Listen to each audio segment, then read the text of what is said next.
It's the Opperman Report. And now, here is investigator Ed Opperman.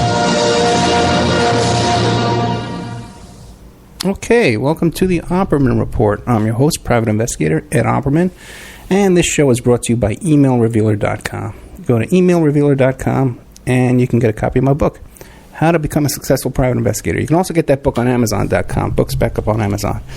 Also, all kinds of services we can help you out with. If you think your husband's cheating on you, you can send me his email address and we can trace it back to online dating websites and catch him cheating online. That's actually a search that I invented about 10 years ago. Also, if this is the first time you listen to our show, please check out OppermanReport.com. That's our radio show website. You can go there and you can subscribe and become a member. We have all kinds of exclusive content on there, exclusive shows that you won't find either on Friday night or on Saturday night shows. Extra content, okay? And it's really inexpensive to support the show. This is what supports the Saturday and the Friday shows, but also, too, you get extra content. You get more, okay, more shows in there that is exclusively to members.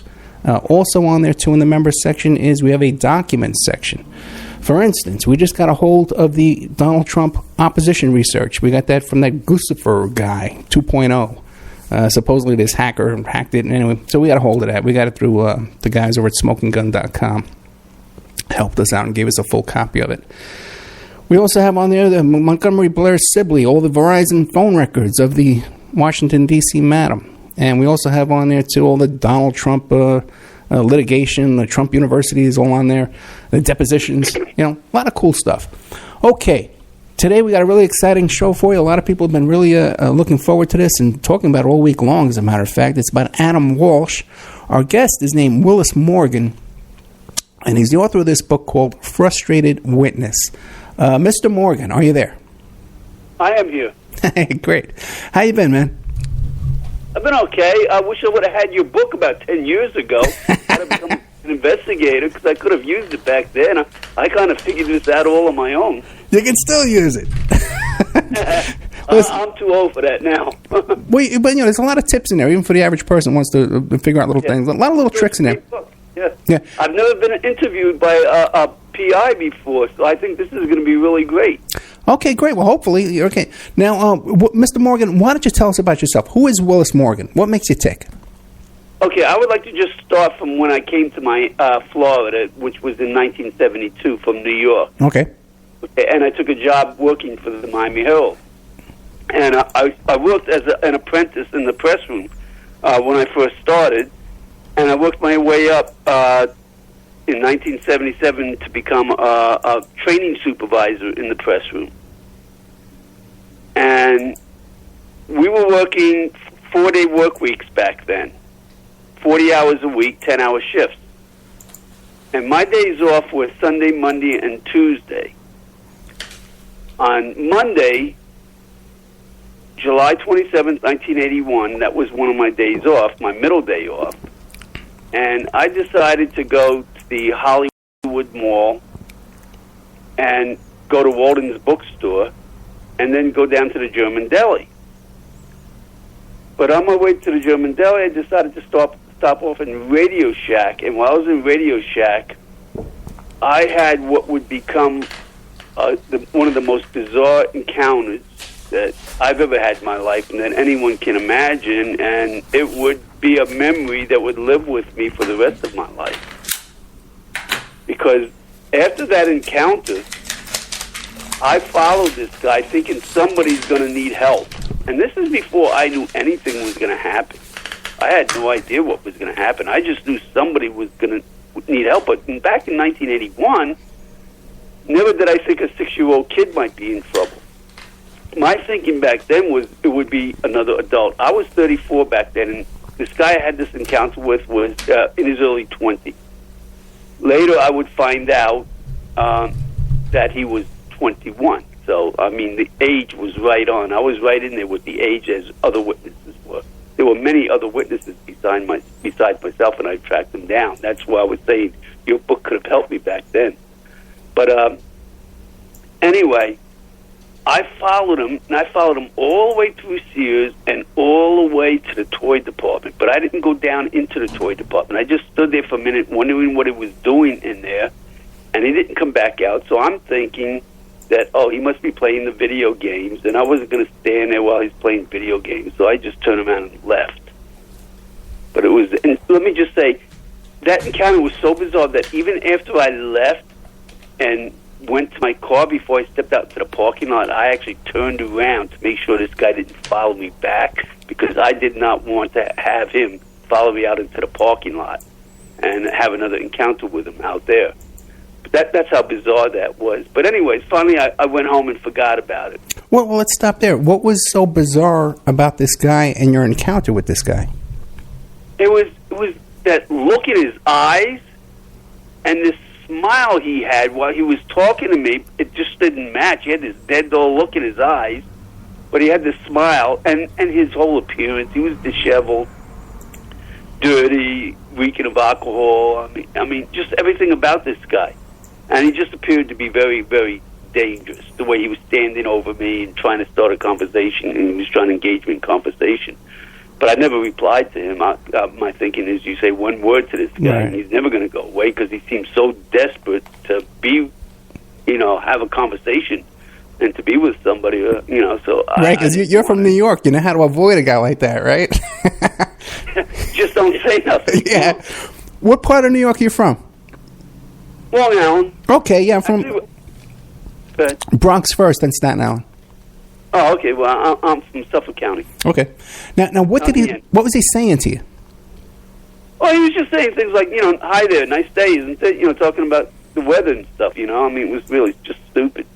Okay. But, I didn't respond to it. It wasn't really much of a conversation. It was just him repeating, hi, hi there, and talking about, the weather. But finally, when he realized I wasn't going to respond, he just turned around and just stomped off. He stomped out of there like he was trying to punch holes through the floor with his feet. I mean, he was really angry. That's what made me know, this is a guy filled with anger, And so that's part of what made me, want to keep an eye on him. And anyway, after I went home, that very same evening, I heard on the news, I had the TV on in the living room, and I heard Hollywood Mall abduction. Then I heard about a boy in the toy department, and the hair stood up on the back of my neck, and I just knew. My first thought was, that guy did it. He actually did it. Because how can I have an encounter with somebody like that I would follow to the toy department and not be that guy? The problem is, Ed, I just didn't know who that guy was. And I wouldn't know until 10 years later, right to the week. Well, when you saw this on the news, did you run down to the police station or make a phone call right away? Not right away, but I did go to the police. It was a couple days later. I'm not very fond of police. Yeah. And it was friends that I was telling this story to that encouraged me to go, and I realized, I do need to go. And so I did go to them, but when I left that police station, I literally walked out of there shaking my head, feeling like a jerk for even wasting my time going there. They didn't want to hear anything I had to say. All they wanted to know is if I had proof that I was there, they wanted a receipt, and they wanted to know if I got a tag number. When I didn't get either of those, they took some notes, the description and all of that, and then, they took my name, phone number, and they said, well, if we need you, we'll call you. And they never called me. They never contacted me.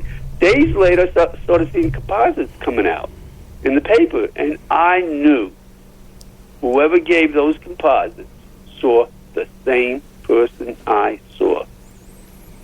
So okay, now when you went you went down to the police station. Now, you just went to the front desk? Did they take you into a room? Did they assign a detective or anything? No. I went to the window. Right. The bulletproof window that you go up to, and there was a girl behind the window. And I told her what I was there for, and she says, well, we have a special desk set up just for that case. That she pointed in the lobby there, right by the elevator. There was a desk there, and there was a police officer sitting at that desk in uniform, and that's who I talked to. And his name was Officer Presley. like Elvis Presley. Now, I remember that name because, my generation, you don't forget a name like Presley, because the reason I know the name is because when she pointed over, she told me to go speak to Officer Presley. And I said, Presley? Oh, wow. So how old are you? Officer Presley. How old are you?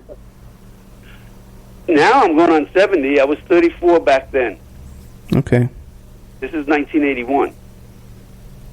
So anyway, he's the one that I gave all my information to, but he was very condescending, rude, acted like you. My thinking at the time was this guy must have been on light duty and they stuck him on his desk because he didn't seem like he wanted to be there or he was interested in what he was doing. So that was my thinking. But anyway, like I said, composites started coming out days later, and I'm thinking, well, at least they have their composite. There's nothing more I can do. What can I do? So I just let it go. Figuring they have their their composites. So that was it. That's true. There's not much more you could do, right? You saw the same guy that other people saw, that Right. matches the picture. What can you tell him? It's not like you had the guy's phone number. And it wasn't very long after that I, as I said, I worked for a newspaper, so I read the newspaper a lot at work. And I remember reading about James Campbell. They were targeting him, thinking he was, a prime suspect. And my thinking was, without even seeing James Campbell, I knew he didn't do it because the articles were saying that Adam was targeted and all this, and I knew he wasn't targeted because this guy came up to me first, and the way he was wandering through the mall, he was just, meandering and very walking slow and very casually through the mall. So, and he was looking for other people to go up to. Had there been more people in that mall, he would have gone up to somebody else before he got to the toy department. But it was very quiet. It was a very slow day, so that didn't happen. And anyway, so I never went back to them, and I always said to myself, had they charged James Campbell, I would have gone to his aid. I would have contacted his attorney or something, and I would have let them know, hey, listen, I was there. This guy wasn't there. He's not the guy. I would have told him about the encounter I had, but they never charged him. So I didn't go back to them. Several years after that, I go to work around 7 p.m., and the press room secretary comes running over to me with a newspaper. Monica, she says, Willis, because keep in mind, this is 1983 now. By that time, everybody, we had a 300-man department in the press room. And just about everybody in the press room knew my story because, I would tell everybody about it. Anybody that wanted to listen, I would tell them. And so Monica came running over to me with a newspaper and saying, Willis, is this the guy you saw in the mall? And I'm looking at it. I said, no. She goes, are you sure? Because he said he did it. And I look at it, I go, no, that's not him. There's a pretty huge distinction between this guy and the guy I saw. This guy was in his mid-30s, and this is only 2 years later. So he was like, by that time in 83, I believe he would have been like 36. So he'd have been 34 in 1981. And he had a very high hairline. And he just wasn't the guy that I had that encounter with. I told him no. And then later I started reading the article, and sure enough, this guy named Otis Edward Toole was confessing. Elwood, I think his middle name is. But anyways, Otis Toole was confessing to the Adam Walsh abduction. And I knew it wasn't him, I didn't even bother calling the police because I'm thinking they'll figure it out, in short order. And I'd never bothered going to them then either. Well, Willis, let me ask you this, because now we know the story now. This is Adam Walsh. It's the son of John Walsh from America's Most Wanted, and this was his son that was abducted. But give us an idea down there in Florida, how big was this case on the news? Because when you hear Adam Walsh tell the story, he wasn't getting the kind of press he wanted, and he went out, and he was in the advertising business. He went out and made his own flyers, made his own wanted posters, and did all this on his own. How big was the story down there? Okay, there's two cities where this story was really, really big.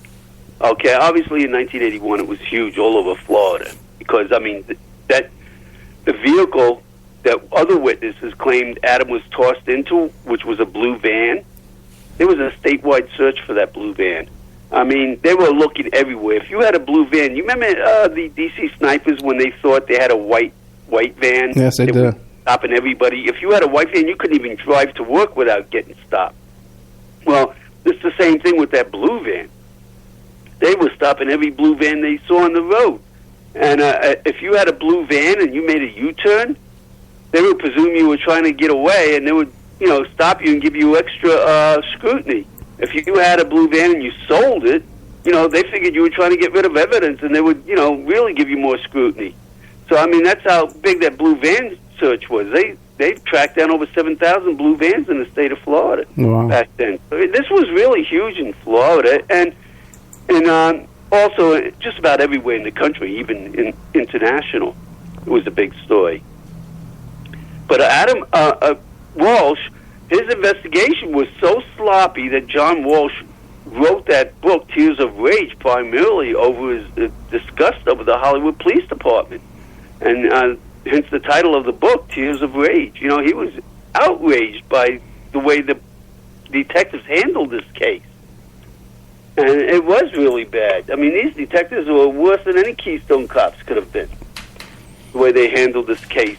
And to give you examples, Adam Walsh wasn't the only abduction. It may have been the only successful one, but there were others. And I have two websites, but the website about the book is frustratedwitness.com. You can go to that website, click on interviews, and listen to other witnesses from other shows that what they have to say. To give you one example is Ginger and Terry Keaton. Now, Adam was abducted on a Monday around 12:20 in the afternoon in 1981. On a Monday, at around the same time of day, Terry Keaton was almost abducted from a Sears toy department that was an anchor to a mall in another mall. This was 60 miles north, the Twin City Mall north of West Palm Beach. Now, that attempted abduction, happened 2 weeks before Adam. So there were attempted abductions before Adam and after Adam. Now, in that attempted abduction, which was, the witnesses gave composites. But after Adam was abducted, they called the Hollywood Police Department. The police chief from Riviera Beach, where that mall was at, the Twin City Mall, also called the Hollywood Police Department and told them to get up there because they think that's related. Everything matches. The description of the guy, the fact that there was a blue van parked in the fire lane, as in the Adam Walsh case, the description, like I said, of the man, 6-foot white male, young, and, the fact that it was on a Monday in the toy department, everything. The only difference is Terry was 10 years old and managed to get away.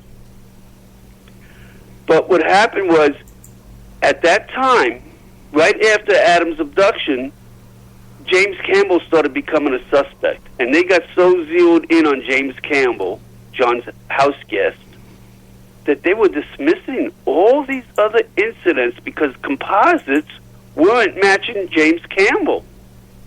Even though the composites matched the composites from the Hollywood Mall. These detectives, instead of dismissing James Campbell because the composites didn't match him, like the witnesses were saying, they dismissed all the witnesses from the Hollywood Mall and the Twin City Mall, as well as other locations. Well, you got to think, it's a lot easier to pin it on Campbell because they got him. They know where he is. Whereas this other guy, they got to go look for him. You know what I mean? And they always go after the family first. True. Okay, well, I wouldn't say go after them, but, scrutinize them first. As a detective, you know that. And, of course he would become a suspect because they believed that Adam was targeted, and only two people knew that Rivera was going to that mall, which was John Walsh and his house guest, James. And they had other reasons. I won't personal reasons for believing it was Campbell. They had a motive, but they say, Ed, when the evidence doesn't match your theory, you're supposed to change the theory, not the evidence. Right. And that's what they did. They just dismissed everything because nothing was James Campbell, which was the authority at the time. And as I said, what happened was when those witnesses, Ginger and Terry Keaton, Ginger, just like when he took her son to the mall, he stayed behind the toy department. She went shopping just aisles away when Dahmer came in to the toy department and tried to abduct Terry Keaton. Now, Terry Keaton got away. He ran to some people and clung onto this woman, begged for her life. Jeffrey Dahmer stopped dead in his tracks. They locked eyes, and he bolted from the store. And when they called the Hollywood Police Department, the detective that they spoke to said, put Terry on the phone to Ginger. And when they talked to Terry, they asked Terry, they said, did this man touch you? And Terry said, no, I got away. And he said, well, then there's nothing we can do. They dismissed it. And that was it. Now, you brought up the name Jeffrey Dahmer, right? Because your theory is that the guy you saw... It's not a theory, Ed. It's not a theory. Oh, because you're a witness, right? Because your statement is your testimony. As a witness, that makes it for me not a theory. Right. So your testimony is that you saw Jeffrey Dahmer. Right.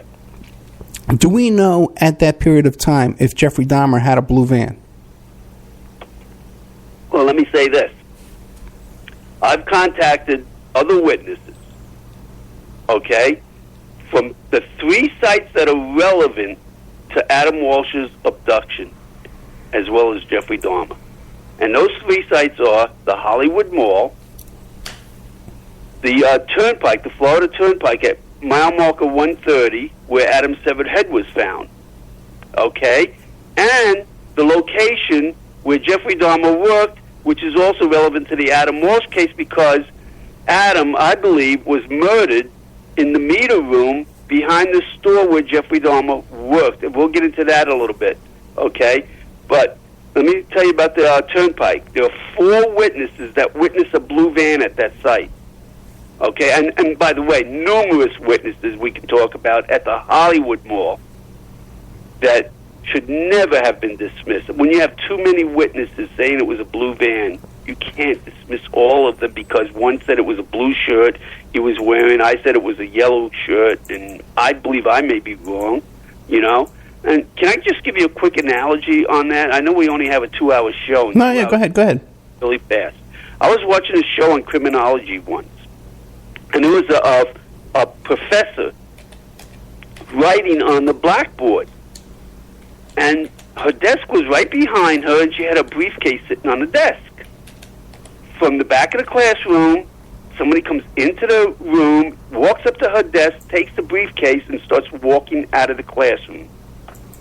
She turns around just in time to see him, and she started yelling at him, "Hey, that's my briefcase!" And she chased him down the hallway, out of the classroom, down the hallway. She comes back into the classroom, she asked them, her class of students, which were about 16 students, I'm guessing. She asked them, did they see that? And they all said yes. And she said, good, because I'm going to give you a test. And she asked them, what color hat did he have on? What color shirt was he wearing? His jeans, his hairstyle, everything, shoes. Not one question that the class was the class unanimous on. Okay, I mean, as far as the shirt go, it was blue, green, red.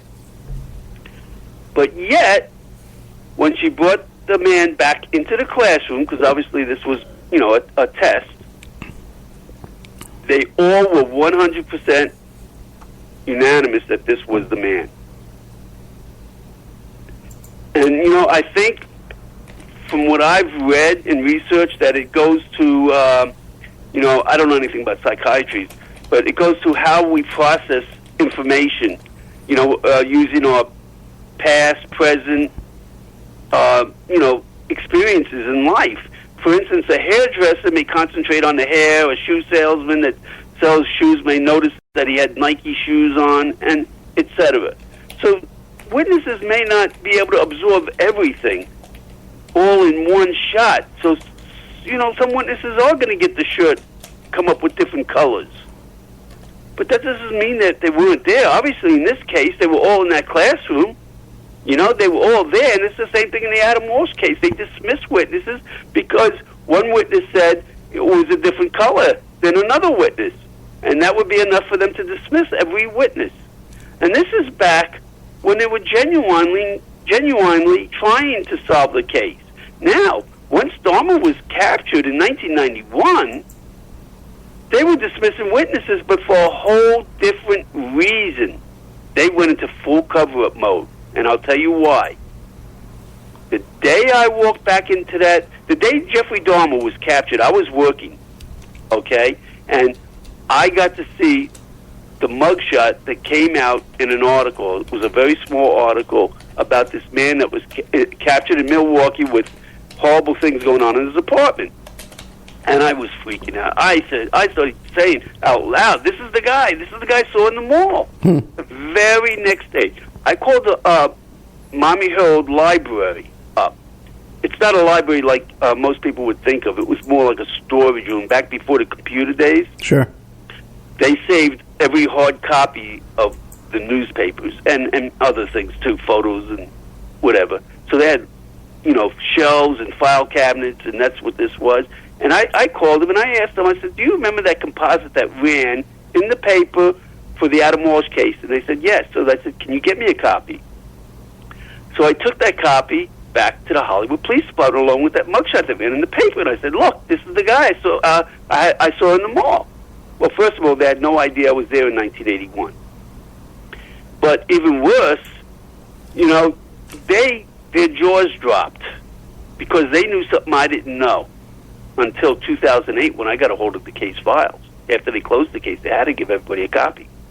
But what I didn't know, all I knew is that in 1991 when I went back to them is that they know something, but they're not sharing it with me. But, I knew detectives don't share their information, so I let it go. I didn't think much of it.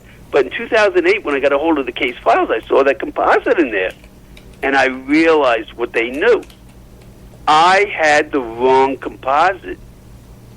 That composite wasn't from the Adam Walsh case from the Hollywood Mall. That composite was from the Riviera Mall, the Twin City Mall. Oh. They had dismissed it. Now, they realize all their ducks are lining up in formation on a single line, and they had to do something. And that's when they went into full cover-up mode. And John Walsh was talked into siding with the Hollywood Police Department in 1995 when a reporter filed a lawsuit against them. Because he was doing a series, he wanted to do a series for his newspaper, the Mobile Press Register. So he started inquiring about documents from the Hollywood Police Department. They refused to show him any documents. And keep in mind, the case is now 14 years old. And so he ended up filing a lawsuit against them. And the Fort Lauderdale's Sun Sentinel and the Palm Beach Post jumped on the side of the plaintiff as well with their attorneys. And then the big guns jumped into the lawsuit on the side of Jay Greenland, the reporter, also with their attorneys. So he had 4 newspapers and a half a dozen attorneys on his side. And they eventually won that lawsuit. But the Hollywood Police Department, keep in mind, this is 1995. They were already in full cover-up mode since 1991 when I went back to them and Jeffrey Dahmer was captured. So they lied. I saw your little piece that you did at the beginning of the show about police lying under oath. They told so many lies under oath. Detective Mark Smith especially. Mark Smith, just before that lawsuit was filed, was put on the case. I remember reading an article about him that said Jack Hoffman, the lead detective that was on the case, was removed, and a new hotshot cold case detective that was really good at solving cold cases was put on the Adam Walsh case. But this guy was more of a cover-up specialist than a cold case specialist, because he did nothing but lie. They stooped to all-time lows when that lawsuit was filed to solicit John Walsh to side with them, which John did, and trying to stymie the reports from being released and getting any real true justice for his son. Now, let me ask you a couple of questions. Unwittingly, Did John Walsh have his TV show before or after '95 when he took the side of the Hollywood police? I believe it would have been before. That's a good question. I'd have to double check on the exact date. Yeah, that's something we got to look into. Now earlier too, I had asked you about did you know if Jeffrey Dahmer owned a blue van at the time he lived in Florida? Okay. Yes. The people that he worked and the co-owner, they all say, and even some of the workers there that I've talked to, say there was a blue van. I have a guy right down the street from me. He used to work over there, Gino, and he was 19 at the time. He used to drive the blue van. Now, the blue van belonged to Mike Pelletier, who owned a store called Mr. Pizza. They owned two stores, Mr. Pizza and Sunshine Subs. Sunshine Subs is the store Jeffrey Dahmer worked at. Now, Mr. Pizza owned those two stores, and the trucks were usually always parked at Mr. Pizza because they used them for pizza delivery, and the blue van wasn't used so much for pizza delivery except in the wintertime during the season when it got more busy, and they used all three vehicles. But otherwise, because it used more gas, they would just use the two white vans, and this was summertime, so they weren't using the blue van that much, so employees would just go take it and wouldn't be missed. And other employees also said they would use it as well. And as well as his wife, Darlene Hill, she says that she used it herself. She even moved her furniture with that blue van. So there's no question it was a blue van.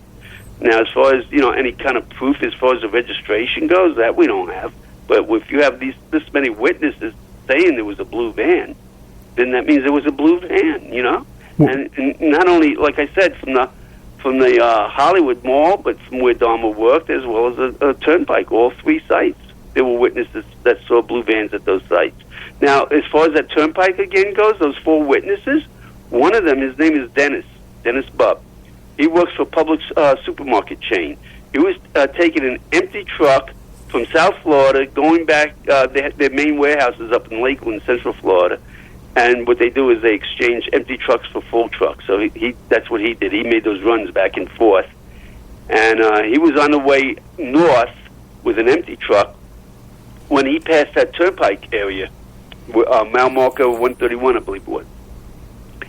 And he saw a blue van there. And he saw he saw the side door open, and there was a man standing down by this little bridge with a bucket in his hand, taking something round out of the bucket and throwing it into the water. And what happened was, I got Dennis's name from the phone logs. I saw he called the Hollywood Police Department. So I contacted him, and that's the story he told me. So I asked Dennis, I said, well, did anybody else ever talk to you? He says, only once. He says, about right after that severed head was found on August 10th, the very next day, he called the Hollywood Police Department, which was August 11th. And he told them about what he witnessed. And he was told, this is Dennis's own quote, that from the detective that he talked to. Okay? Yeah, we already know about the blue van and it has nothing to do with the Adam Walsh case, and they dismissed him. As well as the other three, too. The problem was, like we said in the beginning, there was so much chaos at the Hollywood Police Department that each detective probably didn't know about the other three witnesses at the Turnpike. So individually, one detective would dismiss them. They had nobody, overseeing anything. It was just chaos. Everybody was just answering phones. So everybody was getting dismissed. Now, you said that you found this witness through the phone logs. Did you get copies of all the phone logs that people made calls to the police department? The one for Dennis, is in my book. Right. Now, if you want copies of everything, you can go to justiceforadam.com, or if you can't remember both of those sites, just go to Frustrated Witness. I have a link to that other site because each site links back and forth to themselves, and all the case files are there. These are the case files that the Hollywood Police Department did not. They fought tooth and nail not to have released. The problem is, like I said, Jay Greenland back in 1995 had 4 newspapers and a half dozen attorneys, and they won that lawsuit. So on February 16th, 1996, Judge Moe ordered the Hollywood Police Department to release their secret yellowing files to the public. The files, and listen, we're talking about how detectives can lie under oath. Well, why swearing under oath is so meaningless. It's ridiculous. He told Judge Moe, when he first took over the case in 1994, he wrote a memo saying that it would be impossible to establish any new suspects in the Adam Walsh case due to the time frame and the time lapse. But anyways, all of a sudden when a lawsuit was filed, he suddenly found new suspects. And he told Judge Moe that under oath, that he has new suspects. But he refused to name who those suspects were. And it wasn't Otis Toole, because he's been long dismissed. And they told John Walsh that, too, in order to solicit John's help in not getting the files released. They told him that, if the files are released, it'll stymie any real investigation because everybody's going to know what's in there, and we'll never get a suspect. We have very good suspects that may be arrested very, very soon. But that never happened. Obviously, we know now that was just nothing but a ploy, a smokescreen to stall for time. And that's what they do over there. Well, let me ask you this. Now, where are we today? Who have they settled on as the suspect? Well, in 2008, they closed the case. I was there at that closing. Right. And they knew it wasn't Otis Toole when they closed the case. They still pinned it on him. And they knew it wasn't him because, listen, this police chief that was in charge of the Hollywood Police Department, his name is Chadwick Wagner. He took over in 2007, a year before they closed the case. Okay? And the reason he took over is because the chief before him, who should have been arrested, ended up in forced retirement. Because the FBI was getting rumors that there was so much corruption at this police department that they infiltrated it with one of their undercover agents. And what they discovered was just pretty appalling, that there were cops over there giving uniformed police escorts to mafia figures, unloading drugs, truckloads of drugs from Port Everglades to warehouse destinations. They were giving police escorts. So, and in the end, 4 of them were arrested, tried, convicted, and sentenced to long-term prison terms in federal penitentiaries from 11 to 16 years. There would have been a lot more than 4, according to the FBI, but the police chief, Jim Scarberry, leaked to his underlings that the FBI was on to them. And so the FBI had to call the investigation off because they were worried about their undercover agent being harmed. And they only netted 4. But according to them, there would have been a lot more than 4. Now, where does John Walsh stand today? Is he satisfied that Otis Toole did it? He wanted closure so bad that he's pretty much set in that thinking. But if you read my website, my book has been taken down. Ever since my book came out, it's obvious that there's people out there with great influence that do not want Frustrated Witness, the true story of the Adam Walsh case, to be told. Okay. Amazon, Barnes & Noble, Walmart, all the brick and mortar as well as online retailers of books have stopped selling my book. Was the book self-published or did you go through a publisher? It is self-published. Okay. It's the problem. Yeah, right. Yeah, as long as you get a publisher. Yeah, it's very easy to take a book down from Amazon if it's self-published. But if you got a publisher with some insurance, they'll keep it up. we may be able to do something with that. Now, a couple of questions. So now, John Walsh, have you ever talked to John Walsh? No, I haven't. He's never tried to My attorney sent him a copy of my book, but I've never heard from him. He's never tried to contact you. Okay. No. Now, you said earlier that you believe Dahmer killed the boy at his workplace. Is that what you said? Yes. What happened was in 2007, there was a police report found with Jeffrey Dahmer's name all over it. But Jeffrey Dahmer was only a witness on that report to a dead man that was found right next to that meter room. And I went down to the Miami-Dade Records Department to get that report. When I started reading it, I knew right away that's where he brought Adam. Because as I said, I always knew it was this guy. Listen, there can't be, there are no coincidences in murder.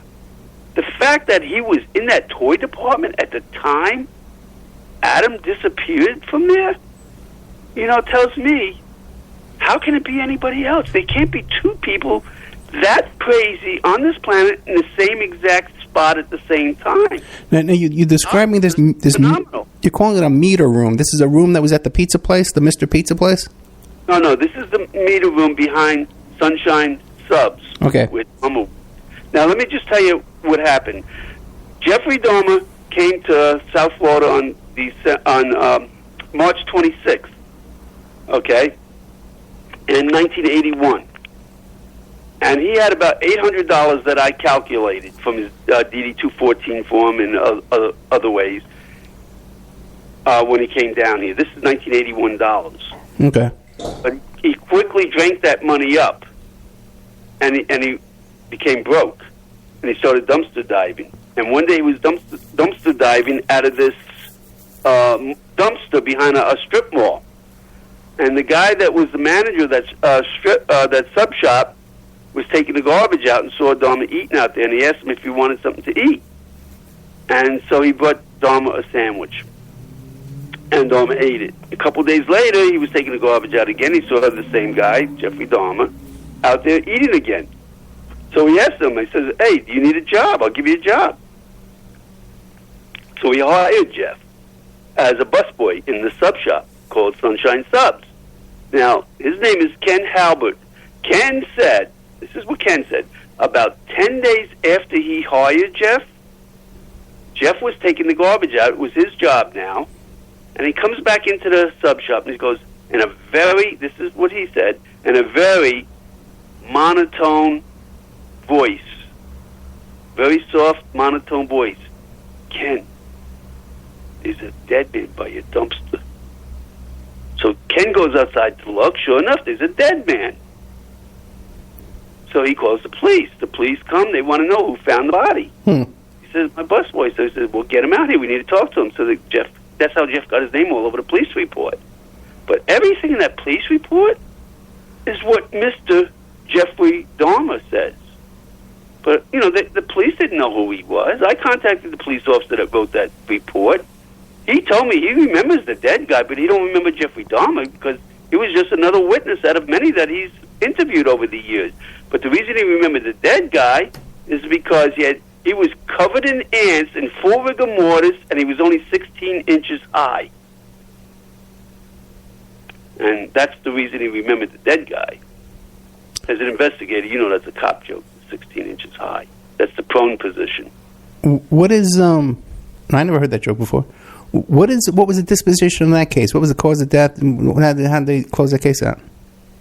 They just closed it out as natural causes because there was no stab wounds or nothing like that to determine, cause of death. And remember, being a derelict, they don't do the most thorough,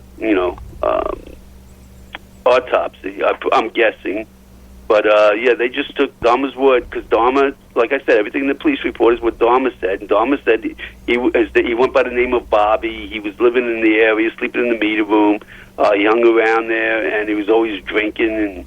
And Bobby said he wasn't feeling well. So they just presume he just died of alcoholism, and that's what they put down as the cause of death. But here's the problem. Okay. As I said, in the report, the man was in full rigor mortis. Now, it takes a while to go into full rigor mortis. This is 5 p.m. at night when Dahmer's taking the garbage out. If he was in full rigor mortis, he would have had to been by that dumpster for at least 8 hours. Is that about right? Full rigor mortis, 8 hours. Somebody would have found him before the ants. Because everybody in that mall took their garbage out to that one dumpster. So, one thing the police noticed, the man only had one shoe on. And Dahmer said he was sleeping in the meter room, so they checked the meter room. That's where they found the other shoe. Get out of here. Yeah.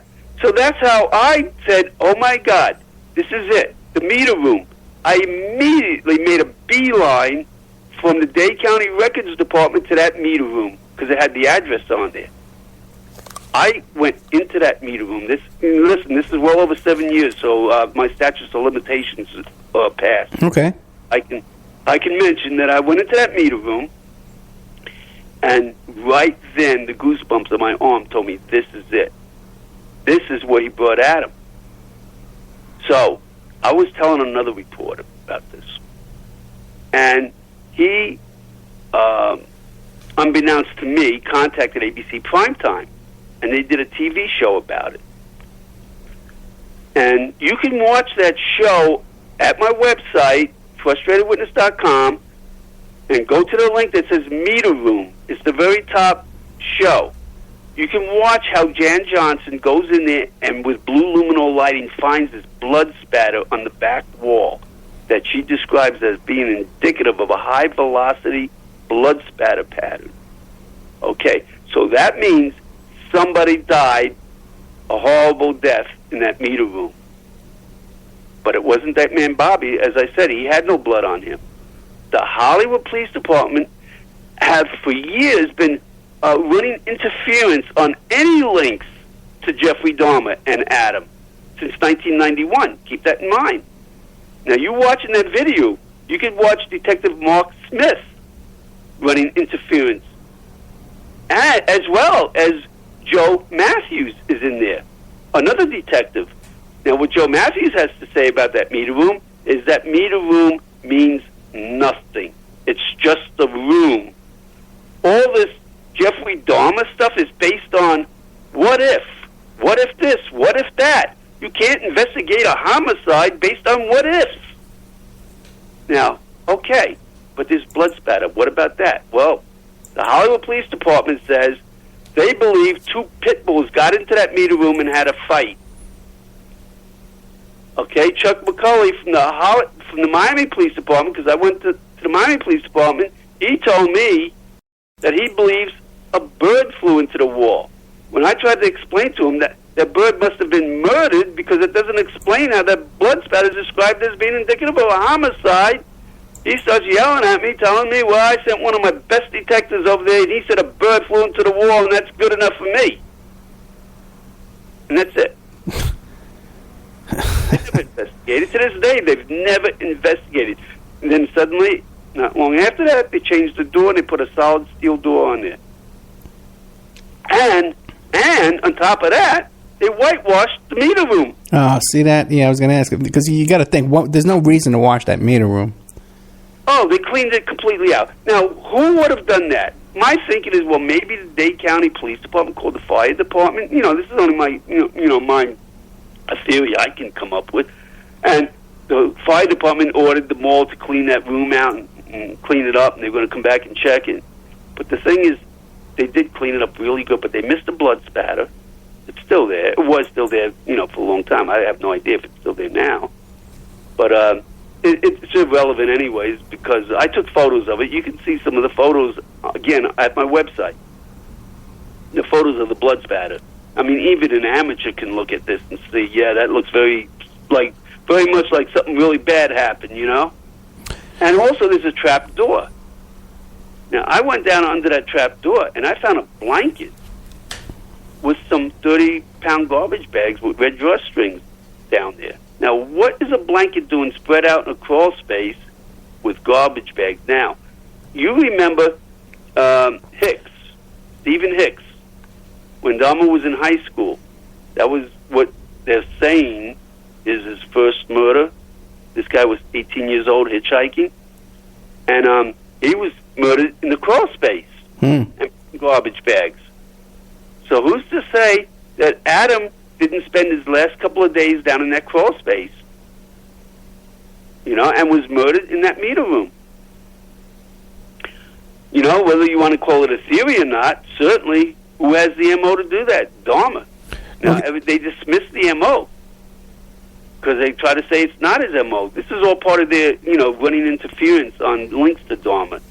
Saying, they use that MO up in Milwaukee. Yeah, that was his MO for Milwaukee because, they were mostly blacks because he lived in a black neighborhood. Gays because there was a strip of gay bars right down the street. So you had black gays mostly. But in Miami, his MO was different. When he was in Germany, his MO was different. A couple of questions. At the location of the meter room, years later, when they went in there with the luminol, was it the same business owners there running the place when it was whitewashed and all that kind of stuff? No. They changed hands? Yes, many times over. Okay, many times over, but still... Now it's a Peruvian restaurant called Pachimama, and it's a great restaurant. The first time I went there, it was Pachimama, and I ate in that restaurant, and I just got goosebumps knowing this is the place where Jeffrey Dahmer worked. But I still, it gave me an eerie feeling, Now, obviously, you've done a lot of work here. This is obviously a lot of work. You know all this stuff off the top of your head. This is incredible work you've done here, okay? Now, so you must have done a lot of work look into Dahmer's background. Are there any other cases or indications that he's killed other little children the same age as Adam Walsh? I wouldn't say killed, but like we talked about with the Riviera Beach, attempted, yes. Attempted. Now, there was one on South Beach on Pennsylvania Avenue, another 10-year-old that got away. There was another one on the same day as the Riviera Beach, in Deerfield Beach, with a blue van at the post office of a young girl that was approximately 5 years old, and a witness saw that, but the mother came right around the corner. She was right there, and he just took off. There was another one the day before Adam Walsh. Let me talk about this one, because had this been successful, Adam would never have been abducted. Now, you can listen to this witness's testimony because she was interviewed, and maybe someday if you ever get us back on here again, Ed, I can bring some other witnesses on, and you would love to talk to Mia. Now, Mia and her mother and her brother Joel went to the Hollywood Mall the day before Adam was abducted. This was Sunday, July 26th. Jeffrey Dahmer came into the toy department and tried to abduct her brother. Okay. Now, she got away, and her brother, because the security guard showed up. And her mother showed up, too. So the security guard, Catherine Schaefer, which was most likely the security guard that showed up, was the same security guard that they tried to say kicked Adam out of the store on the day Adam was abducted, and they used her as their scapegoat.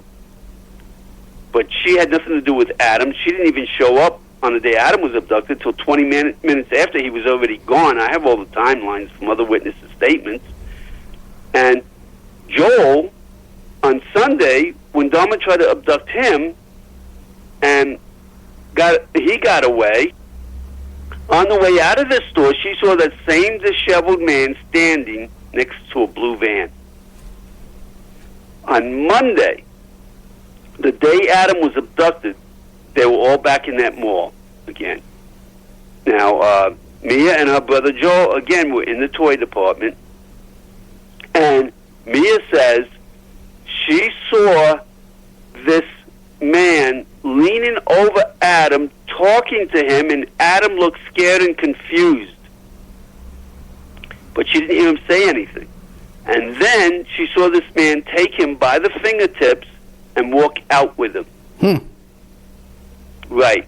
So she's not only a blue van witness, but she also actually saw this man walking out. Keep in mind, according to the Otis 2 abduction, that was out in the parking lot because the security guard kicked Adam out.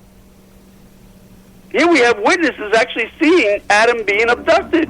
Not only me, but other witnesses, too, that we can talk about. Okay. We have with us tonight, well, we're taking a break now, Mr. Morgan. Willis Morgan, author of Frustrated Witness.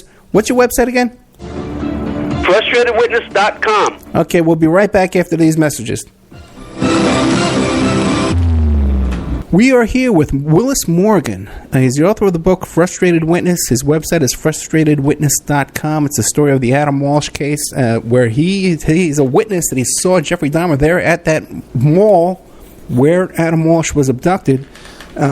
Very excellent work you've done here, my friend. Thank you again. No. Listen, I want to just say something before we continue right back where we left off. Sure. Okay, as I said, the book has been taken down by everyone. Right. And only somebody with great influence could talk them into doing that. Now, I called Amazon. Amazon tries to say it's my publishing company, not them. Then I've called my publishing company. They said, no, they just haven't placed any orders. We would fill them if they placed them. And I know the people that are ordering books, and on Amazon it says if you order it, we'll contact you when we send it. We won't charge you until it's shipped. But they never contact you, anyone, because they never order them. And because of that, because you can't get the book anymore, it's going for as much as over $3,000 now. And that's what they've done. So now, my attorney that I called, because, I filed lawsuits against the Hollywood Police Department as well as one of the detectives, Joe Matthews, that I would like to talk about, too, in a bit. Okay. Against them. And I filed lawsuits. The problem is, I used the same attorney Jay Greenland had because he won that lawsuit. I figured, I wanted to use him. He knew about the case. He already won before. But unfortunately, I didn't win my lawsuit. And not because of the merit of the case, but because of political expediency that we can get into, too, when we get to that part. But so my attorney, when I talked to him, he told me, unfortunately, sadly, he can't represent me because Amazon happens to be a client of his in another unrelated matter. So now I need to get me a First Amendment attorney because I feel like they're trampling on my First Amendment rights to speak by taking my book down.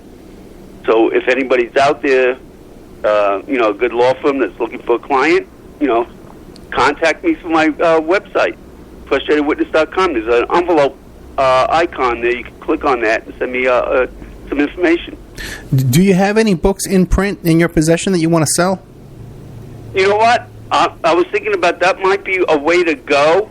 I'm going to have to set up a PayPal account and do all of that and just sell them myself until I get this resolved in court with Amazon. But do you have physical copies of the book? I do have some. Okay. But they're older copies when I first printed it, and there's a couple of little flubs in there, but that I've since corrected. Right. But I have a few of those. I don't know if I should hang on to them or sell them to somebody that wants one really bad, and that's probably what I'll do. I'll sell them, but I won't just. I'll have to sell them. I'd be very careful. I could order more myself, I'm sure, and just sell them. But and again, that's something I'd have to consider and work on. I was thinking about doing that.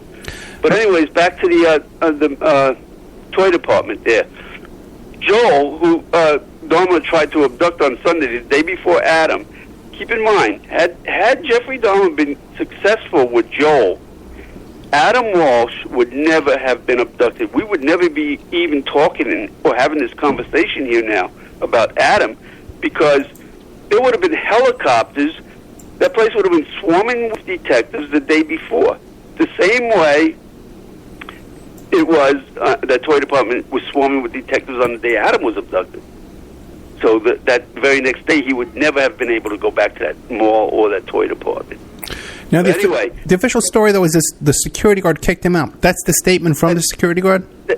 All those stupid stories about Otis Tools, deathbed confession, everything, a lot of it has been propagated by one of the detectives named Joe Matthews, and I filed a lawsuit against him. He's one of the detectives I told you I filed a lawsuit against. Right. Again, we're going to be digressing. So you want me to talk about Joe Matthews? You want me to get back to the meter room? I mean, to the toy department.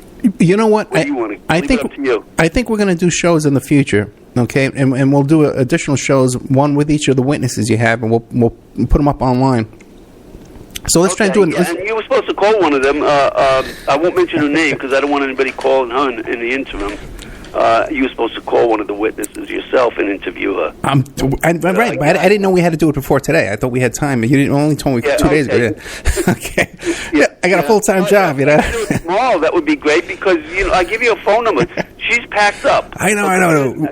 We'll talk about that off the air. Yeah, I got a full-time job. I work 7 days a week as it is. I know. Okay, my friend. But she's moving to Pennsylvania, so she's going to be in the process of moving. But they even already shipped her car up there, so she doesn't even have a car right now. So she's home. She's got time to be, to talk to her if you want. Let me ask you some questions. I'll get a hold of you. Don't worry. Now, I have a couple questions for you, some broad questions, okay? One is, someone in the chat room is asking about, you have possible murder weapons, pictures of murder weapons on your website. What's the story with that? I do. Okay. When they went into that meter room, Jan Johnson, the pathologist, she found an axe and a sledgehammer right next to that blood spatter as being possible murder weapons. Now, again, the police and the mall manager ordered her out of there. They gave her permission after they gave her initial permission. When it started getting light, they ordered ABC Primetime to leave the meter room. So they had to call their search off, and they left that behind. But, okay, they left it behind. You're kidding me. Yeah, I do have it myself. Oh, you have it now? I won't say where I have it. Okay, has it ever been tested for DNA or blood? I have, and it's too old, and the metal's all rusted on the sledgehammer and the axe, and we couldn't find anything. And the same thing with the blood spatter. They've done tests on it, and I went in there myself and chipped some spatter patterns off and sent it out for testing a number of times. I spent thousands of my own dollars doing that. Well, yeah, once you do the luminol, it destroys all that. Well, keep in mind, this is a mortared wall. Yeah. It's a CBS wall, and then it's mortared.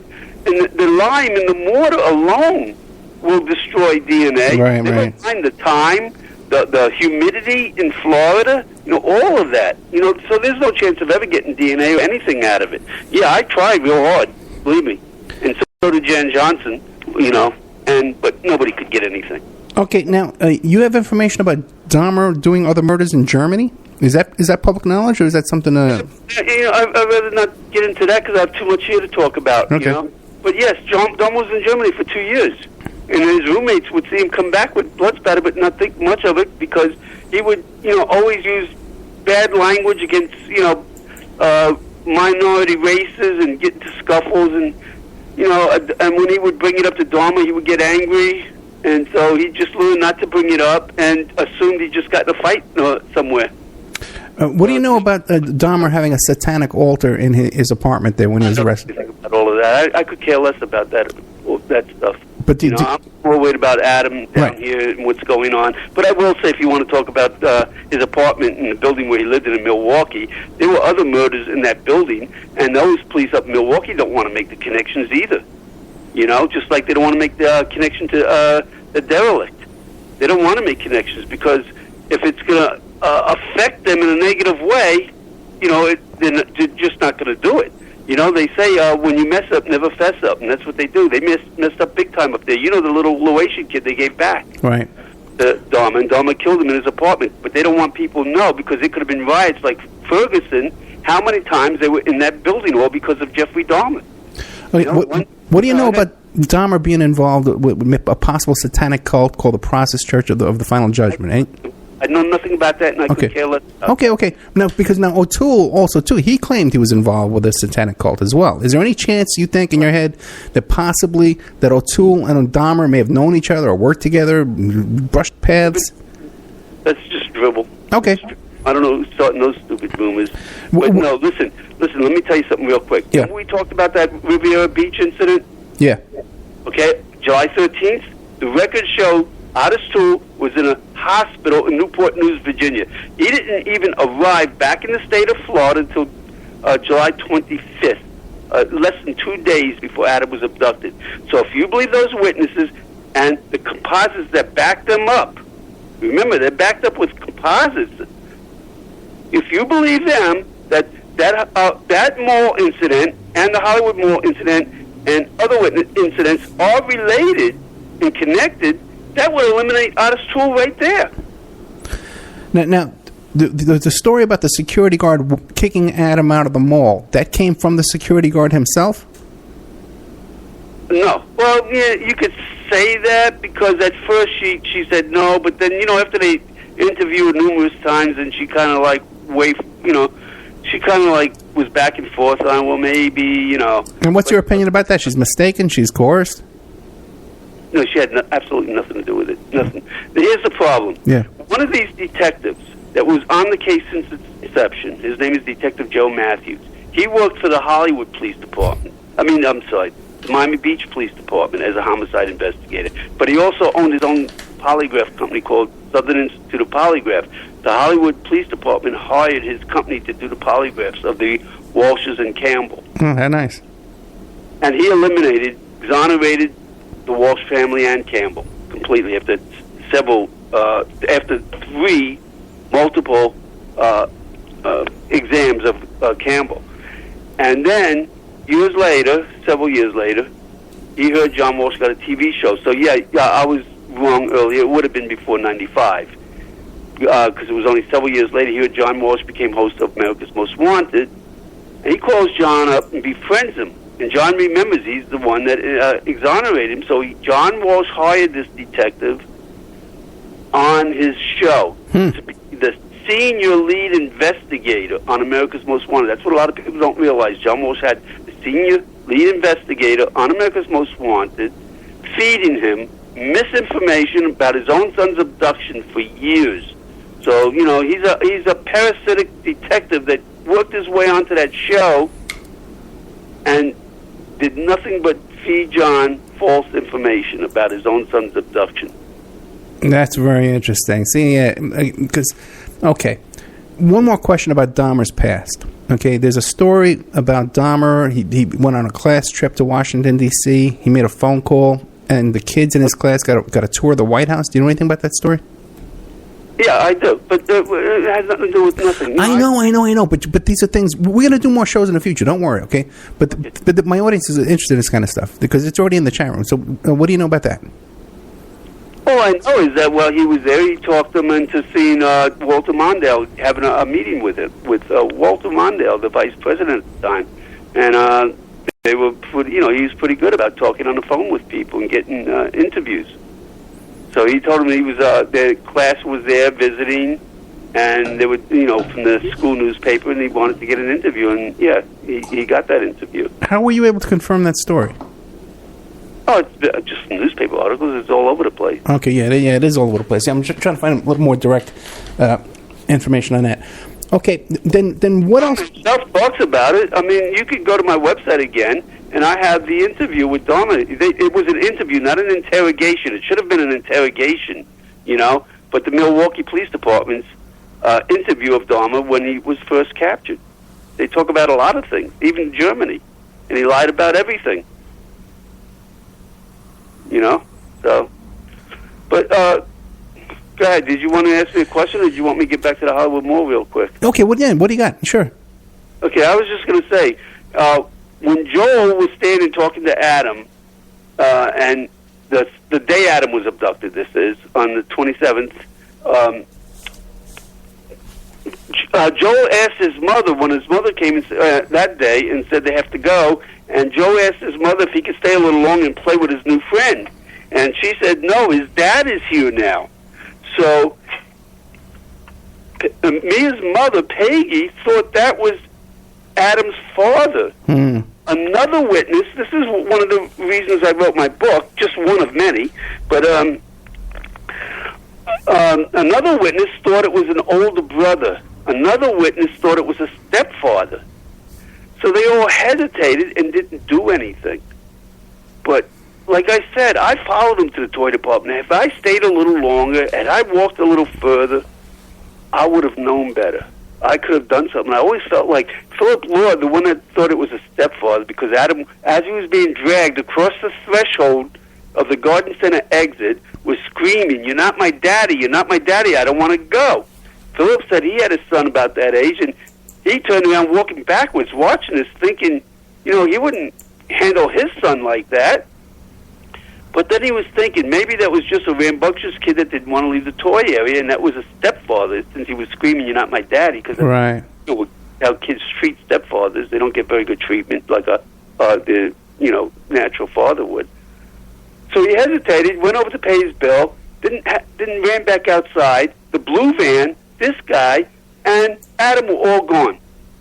Now, Phil said that when he went there to pay his bill, he saw this blue van blocking all the traffic in the fire lane, and because of that, he lost his parking space because it was blocking the northbound traffic, so cars were taking turns going around it, north and south, since it was down to one lane there.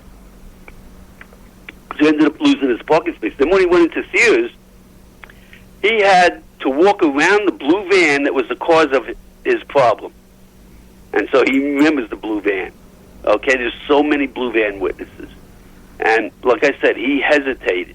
And he felt so bad because he felt like he could have been the one that stopped the abduction, that could have done something.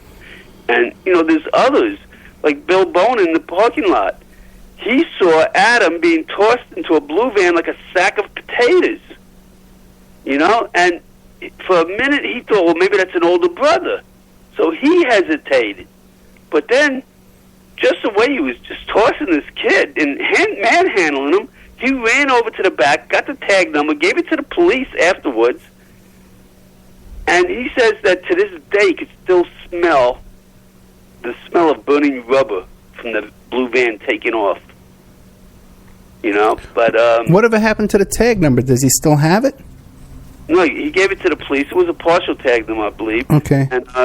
And they've never done anything with it. They never even called Bill. Bill called them numerous times, trying to get an interview, and they kept saying, well, the detective you need to speak to is on vacation. You need to call back in 2 weeks. When he finally got a live person on the phone, before that he was getting nothing but, recordings and leaving messages. Nobody's calling him back. Finally, after about the fifth time, he gets a live person, and they tell him to call back in 2 weeks. And he explained to them that the reason he went to Sears was to change his billing address. He's moving to Birmingham, Alabama. So they took his phone number in Birmingham and his address, Birmingham, and his new address, but they've never contacted him. 10 years later, Bill was looking at the local newspaper. He saw Dahmer's mugshot in there. Guess what he did? He immediately said it hit him like a baseball bat. That was the guy. He came on his own back to the Hollywood Police Department with the newspaper in hand and showed it to them. And they were floored. But they wouldn't do nothing. They dismissed him. How did you find Bill? Because Bill's name is in there. They did interview him when he went there. When he went back the second time? Excuse me? You found him because his name was in a report when he went back the second time with the newspaper? Yeah, the second time. I didn't get the files till 2008. I didn't find any witnesses until 2008.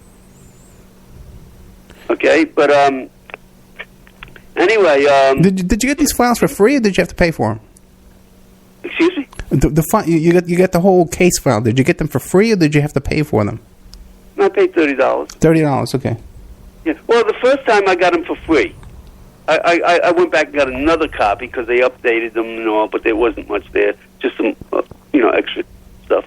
But the first time I got them for free because what happened was on that closing date, okay, in December 16, 2008, they gave all the media outlets a free copy of the case files. Okay? And I tried to get a copy, but somebody from the Miami Herald already got a copy, and they said they were only giving one out per outlet. So they wouldn't give me one, but I managed to get another reporter that was there. We went over to Kinko's. He made me a copy from his. So that's when I first got him in 2008. How many pages was it? Oh, there's a lot. There's a lot. The funny thing is that there's probably about just over 7,000 pages. Wow. Even though they keep saying there was as many as 10,000 pages. And there could have been as many as 10,000 before 1991, when all of a sudden, I told you they went into cover-up mode. And you can listen to the chief himself when they closed the case saying that evidence has been lost. right? You know about that, right? The Otis 2 evidence? No, I don't know about that. What? Okay. Well, loss is another word for expunged. I believe when I went back there with the wrong composite and they realized, that, they messed up more miserably than anybody knows, and they went into full cover-up mode. That's when all the evidence disappeared, and maybe some of the case files disappeared. I have no idea. I can't prove it. I'm just saying that they all say it was 10,000. How did it suddenly go down to 7,000 when they released it? Ah, gotcha. Right. So you're saying they destroyed some stuff, yeah. Hey, well, they admit it themselves as far as the evidence goes. They admit it. Just go watch the interview. You can watch it on my website. And then I got a couple other links on the website that are interesting. There's a lot of interest. You can watch the video book trailer for my book. You can watch. There's another link that says Frustrated Witness versus Bringing Adam Home. You can read that and read the one-star review that on Amazon that was given to me by somebody that's running interference and obstructing justice for Adam by making comments to everybody that gives me a 5-star review. They go around there and mock them and and try to harass them. And that's the authors of Bringing Adam Home. They don't want anyone to know the truth now. I mean, after all, they convinced the police chief to close the case. They went on national TV. They convinced the Walsh family that it was Otis tool. So what else can they do but protect their narrative? And that's what they're doing. And somebody talked to all these places to bringing my book down. But you want to know what? As far as I'm concerned, Amazon and all these other sites, they're obstructing my First Amendment rights to speak. So that's why I need an attorney. We'll settle this in court. Now you said you sued one of the investigators, one of the detectives. What was that about? Joe Matthews. Yeah. Right, and they all lie in court again. Listen, here's the deal with that lawsuit. Okay. When they closed the case, I went there to ask for the Matthews report that was used to close the case.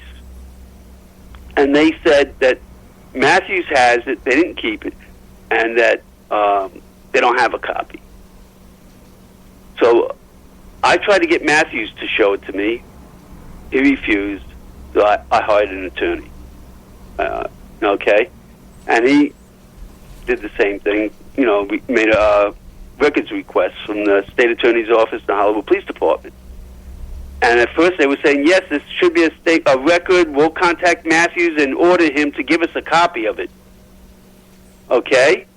And I have a letter from the police chief to the state attorney's office when Matthews gave him the report, stating, please read this report. We'd like to get your opinion because we're thinking about closing the case. So I have a letter from Chuck Morton, assistant state attorney at the 17th District Court in Fort Lauderdale, writing back to the police chief, Chad Wagner, saying, yes, we agree with everything in this report. What a great report showing how Otis Toole murdered Adam.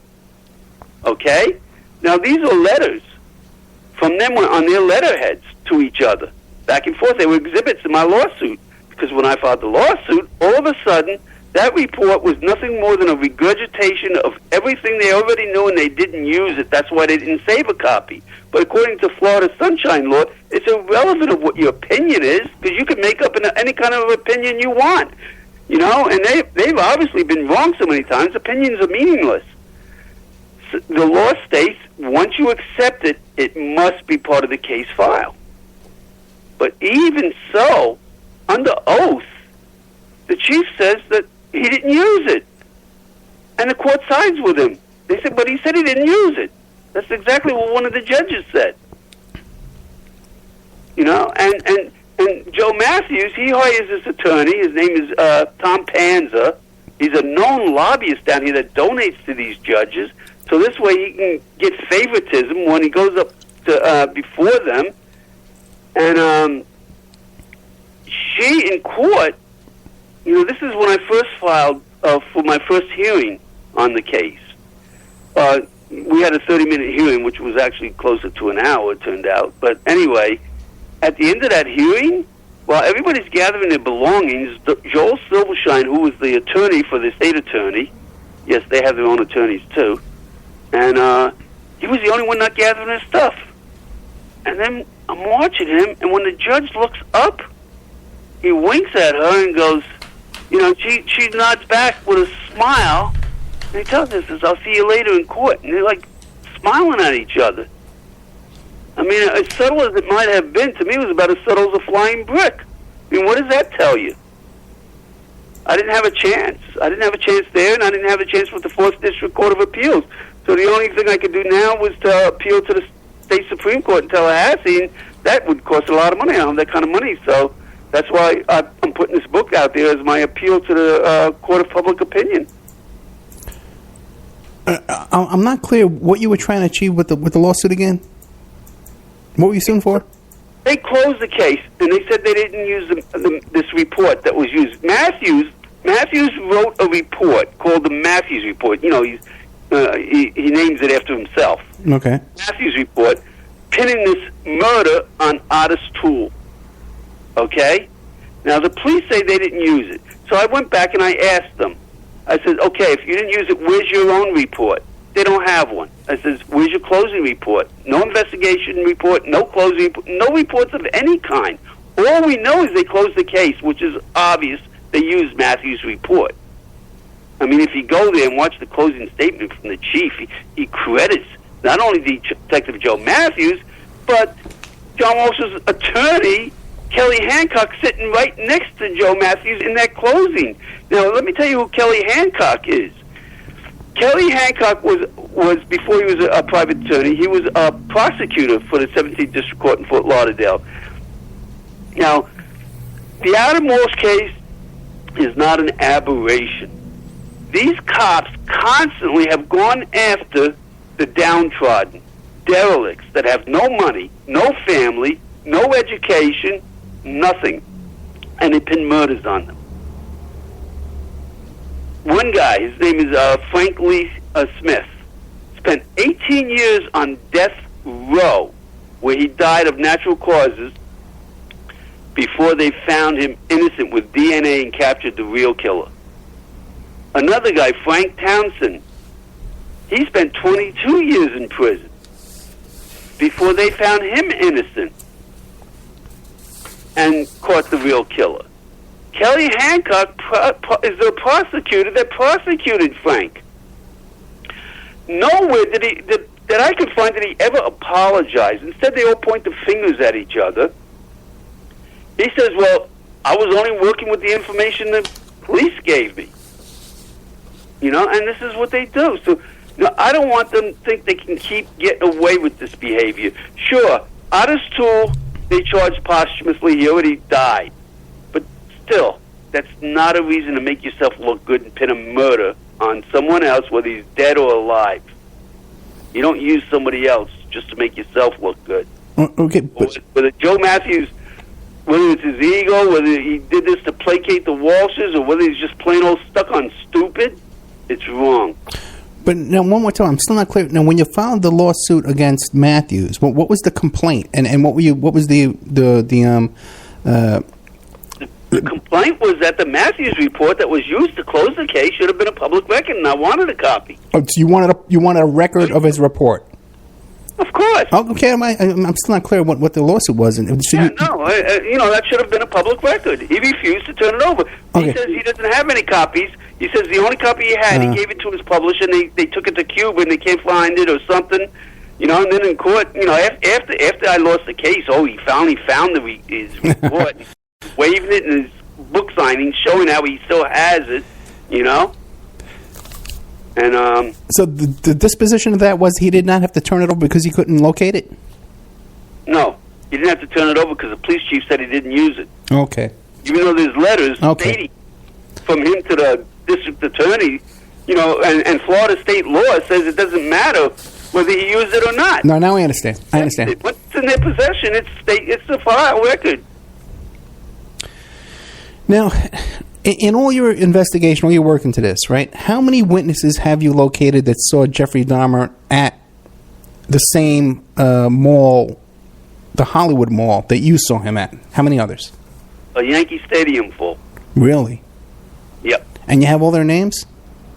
Yeah, of course. Read my book. It's all in the book. Listen, A lot of it's on my website. You know, I know the book's not available, but it'll be sooner or later back up. Right. I can assure you. You know, like I said, I just mentioned a few of them. You know, and there's one. You know, Denise Smith. You know, Mia Taylor. You have Jenny Warren. I mean, I could talk about some of these witnesses. You know, when I first got the case files and I started looking through them, Philip Law was the first witness I found. And how I found him was I joined some search engines, these pay sites where you can search for people. Okay. There's a bunch of them out there. I joined a couple of them, but a lot of my best searches came from public records, the free public records that belong to the county. Every county, just about that I know of, has a tax appraisers site. Okay, in Broward County, they have the Broward County Tax Appraisers website. Now, you go on there, if you know somebody's name, you can search by address or name. So you type a name in there, and boom, if they're a property owner, it'll come up. It'll tell you everything about their house, when they bought it, how much they paid for it, how much the taxes are, whatever you want to know. So I got Philip's address. I didn't have a phone number. There's no phone numbers, but you get an address, and I just went to his house. And the next place I went, I saw a name in there named Jenny Warren. Well, she was a property owner. She was still living in Hollywood. I started with Broward County, figuring, you know, most of this happened in Broward. A lot of witnesses may still be living in Broward County. Sure enough, she was. I went there. She was an elder woman at the time. She was 84. I went there in the afternoon, like 11 o'clock in the afternoon or morning, whatever you want to call 11 o'clock. And I knocked on the door, and I hear this very soft voice from the other side of the door going, "Hello?" And I explain who I am. I says, "My name is Willis Morgan, and I would like to talk to you about something that happened back in 1981. And right away she goes, "You mean the Adam Walsh case?" And I said, "Yes." And I knew I had the right house. And as soon as I said, yes, she opened the door. And what she did next just had me, you know, I didn't know what to do. She started bawling. I mean, literally had tears running down her face, her chest was heaving, and she would try and compose herself, and she would apologize, and then she would start bawling again and apologize, and finally she blurted out, "I don't mean to bawl, but they just closed the case, and it wasn't him. It was the other guy." And I didn't have to ask her who that other guy was. She invited me into her living room, into the dining room, and we sat at the table. She started telling me her story. They did to her exactly what they did to Frank Townsend to convict him. What these cops do, and this is what they did to Frank, and they try to do to Jenny. They'll show a witness a photo array, say 6 photos, with their pet suspect in there. But the witness doesn't recognize any of them. So what they'll do is they'll do what they're not supposed to do. They'll point one out. And they'll say, "You sure it wasn't him?" And if the witness goes, "No," they tell him, "Listen, we have proof it was him." "Are you sure?" "Because we have proof."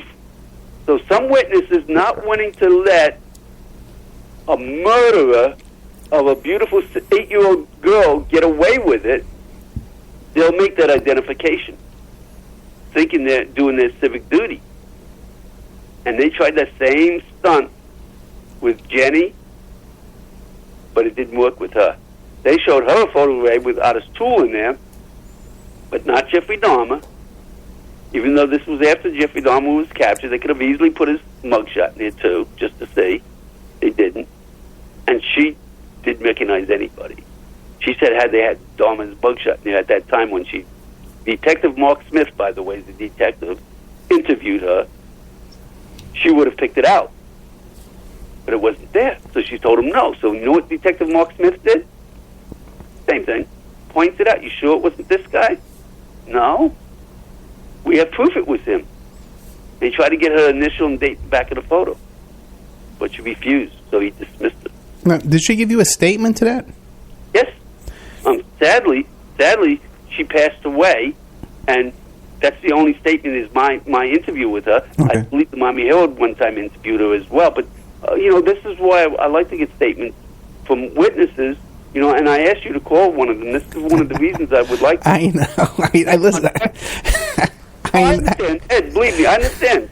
I'm not putting pressure on you. Yeah. But I'm just saying this is one of the reasons. When a case is 35 years old... Yeah, people die, yeah. Yeah. But now, when you say you got a statement from her, you just got did you get an affidavit from her? I didn't get anything. No, we just sat there and talked. And this is what she told me. I'm not going to make up a different story than what she told me. I know. I leave that to the police department to do. They're very good at doing that. I tell you the truth. At that time, were those two police officers still working for the police department? They are. But Detective Smith is not there anymore. No, they're all gone by now. Okay, but... Right. Detective Smith was promoted to assistant to the chief just in time for his retirement. It's a little scam they do to, make you get a better retirement check. Now, why do you think the police are covering up so much? Like, once Dahmer was convicted of these other crimes, why wouldn't they then say, hey, maybe this was Dahmer? Right, you think they could come clean. But like I said, they don't. They don't come clean, They'd rather go in the opposite direction and cover up. Number one, they don't want people to know how miserably, and Milwaukee does the same thing, they don't want people to know how miserably they handled things, back in 1981. It was really bad. To give you an idea how they treat witnesses back in 1981, another witness, his name is Vernon Jones. He was 9 years old. He was a black boy. He was playing the video game with Adam for a short time. Now, Vernon came to Hallandale to visit his grandparents. He was staying with his grandparents.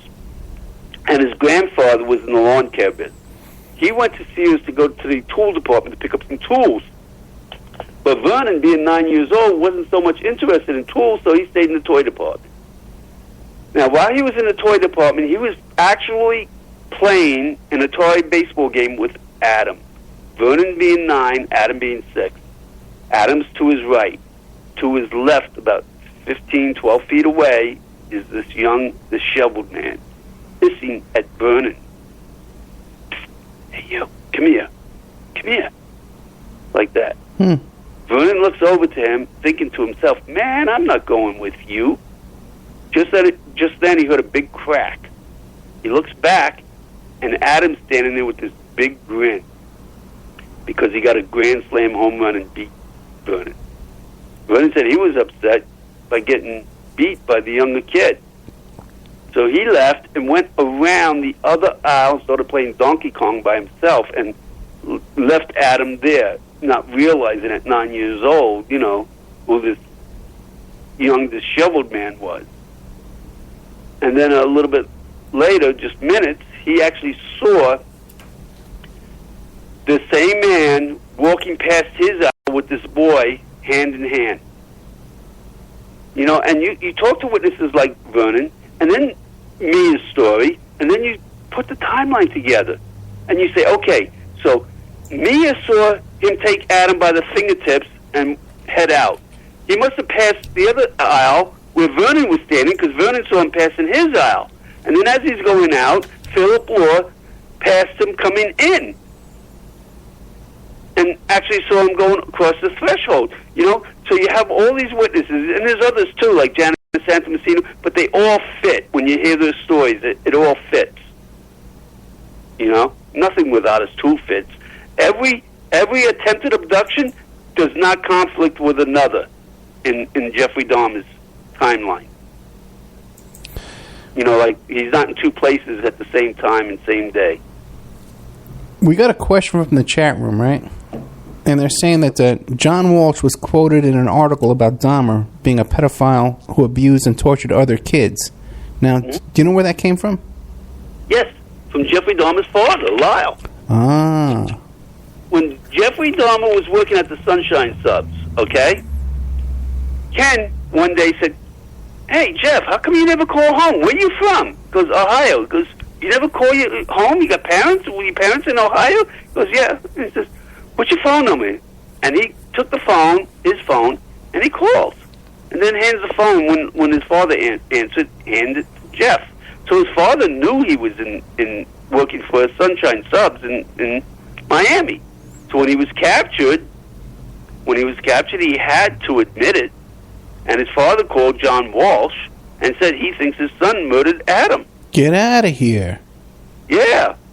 And so, anyway, that's when John first called the Hollywood Police Department and asked them to interview Jeffrey Dahmer. Well, that lead detective, Jack Hoffman, took him 13 months to go up there because he did not want to go interview Jeffrey Dahmer. He used every excuse he could use in the book until he finally ran out of excuses.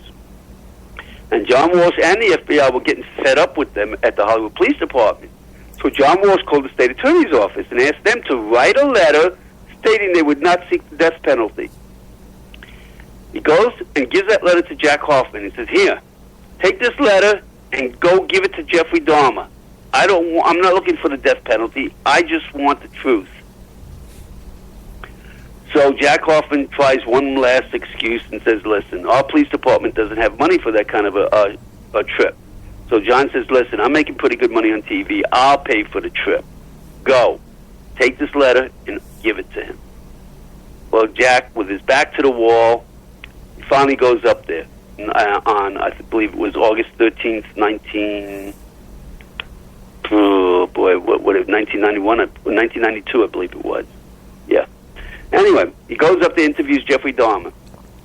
Do you know, all he did was offer him muffins. He kept talking about the muffins that he brought with him, and just asking him softball questions about, his upbringing and stuff, Never really interviewed him with tough questions, and never did he offer Jeffrey Dahmer the concession on death. He never presented that letter to him like John Walsh asked him to. Most likely because he was afraid. Dahmer might have accepted it. He did not want Dahmer's confession.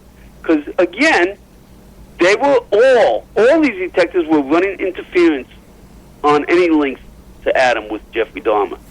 So Dahmer was never questioned even once about his connection to Adam? Oh, that detective asked him, and then he denied it.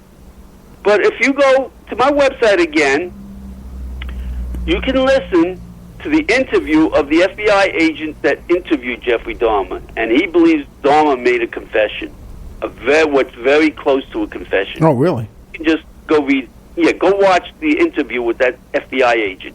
Also, Bill Haggerty, the FBI agent that interviewed Otis Toole, all but eliminated Otis Toole. And yet this detective, Joe Matthews, pins this murder on Otis Toole. Well, give us an idea. What makes you think was a confession that Dahmer made some? What did he say that could be interpreted? He was asking him about the murder, and Dahmer wouldn't make eye contact. He said from his experience he could tell he wasn't being truthful, and Dahmer was saying things like, Neil, come on, anybody that admits to killing Adam won't survive in prison. Things like that. What do you make of the murder of Dahmer in prison? Anything? Of course. I was sad because I've always believed, somehow, someday, some way, someone would get him to confess. Maybe even now, if somebody that went up there to get an honest interview with him, and offered him a concession on death, and, maybe he would want to get out of that place where he was, he might have told the truth. Well, when you think about it, the only unanswered question from Dahmer would be this Adam Walsh question, right? And so the only reason to silence him would be to silence him. No? What else? Yeah, he was never honest about anything. He told so many lies. The problem is they just buy every lie he tells them because they want to buy it. To give you an example, now we're going to get into Germany. While they were interviewing him, they asked him, "Have you ever left Baumholder, the base where he was stationed?" He says, "Only twice." And he says, once to go to Landstuhl for TDY, that's temporary duty assignment, and then once when he went to Munich Fest, Oktoberfest, I'm sorry, Munich Fest, it's in Munich, Oktoberfest, okay? And that was it. By the way, on his way back, there was a murder on the train, and he got off. He was late back to the base. That's another whole story. But anyway, he denied only twice. And then while they're talking to him, Sergeant Carlos Cruz calls the Milwaukee Police Department and tells them about Thanksgiving 1979. What happened? he invited a bunch of soldiers to his house for Thanksgiving dinner. And Dahmer was one of them. Preston Davis, another one who I talked to. And while they were eating dinner, it started snowing outside, and the temperature dropped below zero, like a blizzard. And he offered all the soldiers to stay overnight and work their way back to the base in the morning. Everyone accepted except Jeffrey Dahmer. He walked out at 10 p.m. He was gone for 4 hours, okay? And when he came back, he lost his glasses, had scratches on him. His jacket had blood spatter on it. So they asked him what happened. Plus, both Carlos and Preston said his jacket wasn't cold to the touch, like someone that was out in sub-zero weather for 4 hours. They asked him what happened, and he said, I don't know, but I think I did something bad. And he goes in the kitchen, he's washing himself up, and he sits at the dining table, and he's just staring ahead blank. And Carlos Cruz said, he kept asking what happened. He says, I can't talk about it. So, anyways, they went back to Dahmer, and they asked him about that. And he says, oh, yeah, I went to Thanksgiving. He said, well, you told us you never left the base. He said, oh, I didn't think that was relevant. Every time he thinks he didn't leave, it wasn't relevant. Another time, they asked him if he ever owned a gun. He says, no, never. No, never's pretty clear, right? What does no, never mean? Never. Simple. And then they find a gun that was purchased from Don Stryker's gun shop in Milwaukee with Dahmer's signature on it, on a receipt. They present it to Dahmer, and they show it to him again. They said, did you ever purchase a gun?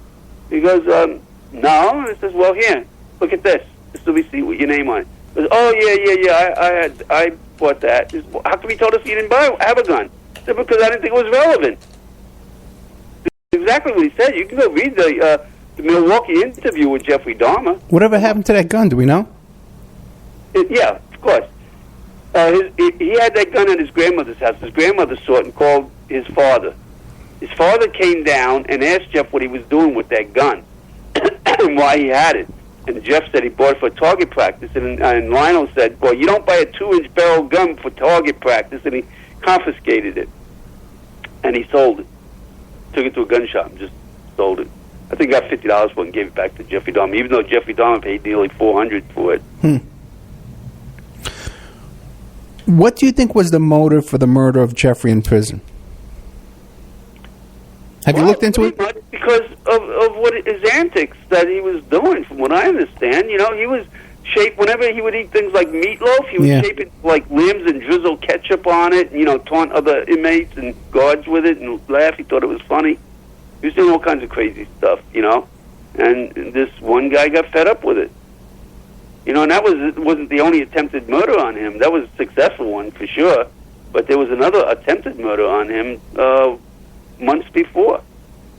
So, in order for that, I'm familiar with that story, okay? But in order for that inmate to kill Dahmer, the correction officers had to make certain arrangements in order to let that happen. Well, whether they were arrangements or they just weren't doing their job, or they weren't doing their job because, they really didn't like Dahmer, or, who's to say? Who's to say, But if there was a motive to silence Dahmer, what could that be? I don't know. I don't know that there was a motive to silence him. Okay. My guess, if I had to take a guess, it was just that guards didn't really care for the guy. If there's somebody you don't like and you were a guard, you just wouldn't be paying that much attention to him, Okay. We're getting down to about the last 5 minutes, okay? Right. To sum everything up, what do you want to leave us with? Well, I just want to say, like I said earlier, the reason I wrote the book is for a number of reasons. One is this is my appeal to the court of public opinion, okay? I want everybody to know the true story in the Adam Walsh case, because like I said, I've always felt guilty that I let my guard down and left. I always felt like if I would have been there a little longer, I could have done something. But, like I said, ever since the book's been published, there's people out there that do not want this story told. Yet Joe Matthews' book is still up for sale. His book, Bringing Adam Home, based on that report he wrote. He has no problems with that false narrative being sold. And I just think it's wrong for all these big publishers like Walmart, not publishers, sellers of my book, like Walmart and Barnes & Noble, and many others, too. Those are just some of the larger ones. But there's not one seller of books that's selling my book. They all took it down. And who influenced them to do that? You know, to me, not only does it matter, but it's irrelevant. They took my book down. They're obstructing my First Amendment rights to tell the truth. And I'm not going to stand for it. So, like I said, I came on your show to plead to any attorneys out there that would like to have a client, that are looking for a client. Maybe business is slow. I don't know, but, you know, give me a call. You know, send me a message. You know, you can go to my website. From there you can contact me. It's easy. But you don't want to dwell on who you think is behind silencing your book. But do you have a suspect in mind who you think is doing this? The authors are bringing Adam home, obviously. Who else would not want my book published? You know? I mean, they put out a false narrative. Plus, you go on Amazon and read the one-star book review. I'll just tell you the title of it. We don't have time to... Yeah, we got the music coming on. It's called A Joke of a Book. And they also give me... They use pseudonyms. Don't ignore those pseudonyms, you know? Okay? They don't use a real name. But also, another title is Frustrated Witness is a Domino Theory to Nowhere. That's a two-star review. Now, also, go on other 5-star reviews that I've been given and read the comments they make to those reviewers and my replies to them as well. And even the 1-star and 2-star review, I replied to them. So read them, you know, and you'll get an idea of what's going on. Very good idea. And if people want to get a hold of you and contact you, how would they do that? Same way I ask for attorneys to contact me. Go to my website. There's a letter icon there. When you click on it, it goes to an email address. Okay, and do you have any appearances coming up you want to promote? No, but if you know anybody that wants to talk to me, you know, send it my way. What I would like to do... I'll talk to anybody right now. Okay, what I would like to do with you in the future is, because there is a lot of interest in this topic for sure, okay, I've gotten a lot of contact before we did the show when I was announcing it all week, and there's a lot of chatter in the chat rooms. I heard about that. Yeah, if we can, arrange a couple of days where we could, we'll interview that woman, the one you wanted me to call, and we'll do a couple too with us both on with the witness as well, and we'll tape those, and we'll put them all together. Yeah. Okay, my friend. Great. Sounds great. Okay, Ed. All right. Thank you so much. All right, thank you. Okay, so then we had Willis Morgan. He's the author of the book Frustrated Witness. But what do you call it? The book is no longer available online, but you can go to his website, frustratedwitness.com, and you can find him over there. Okay, you can check him out.